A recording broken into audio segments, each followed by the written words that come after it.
Yes, I'd like to know why the community impact report didn't reach out to any of the other schools. Right now, it says on page 666 that the following schools were identified within being the 3-mile distance, but they say very clearly that they only checked in with their own folks about this. So we're not asking for additional grades. So we've gone to great lengths and expended substantial effort to do an impact assessment, even though we think that it's illegal that you asked for it. But we only asked KIPP Corazon folks to answer the questions. So how does that qualify as a community impact assessment?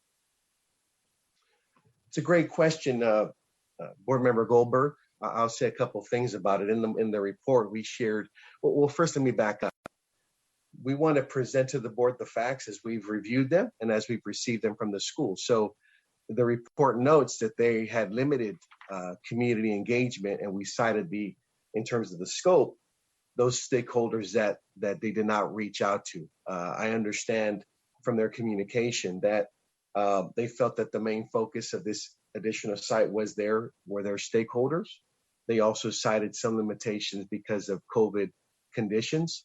But the bottom line in terms of our assessment is that it was limited. And that is shared then for the Board of Education's consideration as it looks at the whole picture and considers various factors.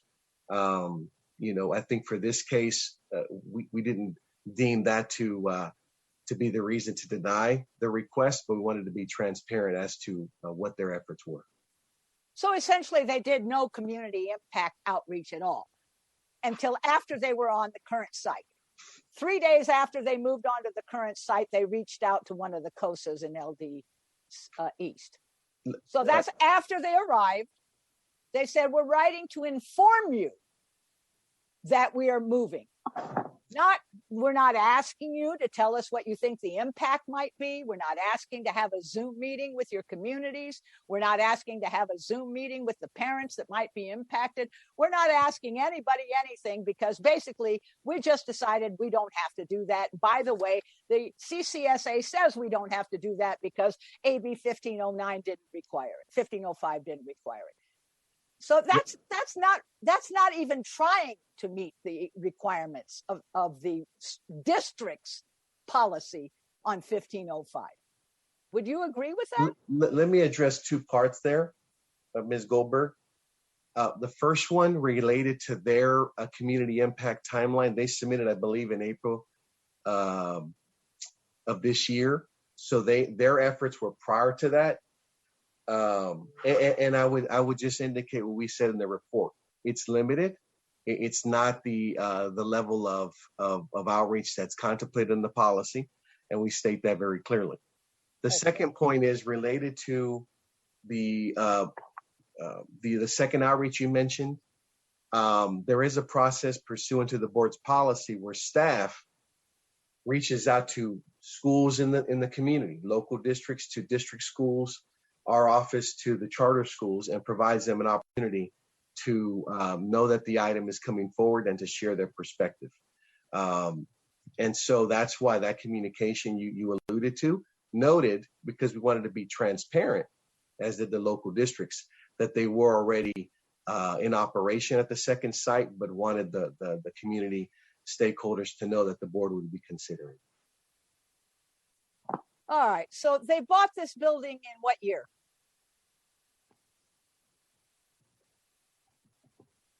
Mr. Mendez, do you have a time frame for the purchase of the building?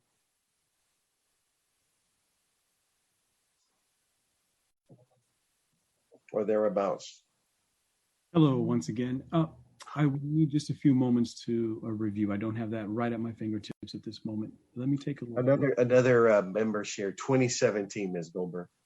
2017. So they've had this building since 2017. And yet they have not done any community outreach about this move in the 4 intervening years. You see, that's the problem with all of this, that we just sort of say, oh, gosh, gee, you didn't get around to doing it. Must have been the pandemic. Well, I got news for you. People have been holding community meetings throughout the Southgate area for the entire pandemic period. So they didn't do it because CCSA said they didn't have to do it. And CCSA is the one calling the shots, not LAUSD, clearly. All right, so let's review this. So September 2020, CSD informed KIPP Corazon and KIPP Pueblo Unido that they needed to submit community impact statements for their new building. That was September 2020. Correct. September 2020. Yes. All right. So we are now in May 2021. When did they finally submit the pathetic little community impact report that they managed to do of just asking their own people whether they like the idea or not? I believe we stated in the report, board members, April 2019 or thereabouts. So from September 2020, when you told them they had to do this, that's September, October, November, December, January, February, March, April. That's 8 months later. 8 months later. And so COVID prevented them in 8 months from holding a single community meeting with anybody else other than their own folks. No, it didn't. They chose not to do it. Okay, so let's move on. May I also clarify, my team also updated me just to reference their community impact assessment that they purchased in 2019. Okay, per their all right. So it's only 2 years, excuse me, not 3 years. I apologize. Okay. No, I had indicated earlier based on. All right. So now we were told by our general counsel that the reason it was okay to have them just enter the building without any board decision was that CSD told the general counsel, quote, everything looks fine for the material revisions. Is that a correct analysis of what your statement to our? I don't know if those are the exact words, but in short, that we overall, in looking at the request, the needs, the full picture, and our analysis to that point, yes, that we supported it. That's the bottom line. Yes. Okay. And on April 23rd, 3 days after they moved, they sent an email to District East, local District East Superintendent Huerta, letting them know that they were coming.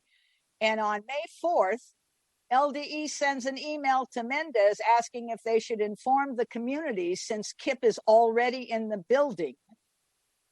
And Mendez said, yes, they should, but they didn't.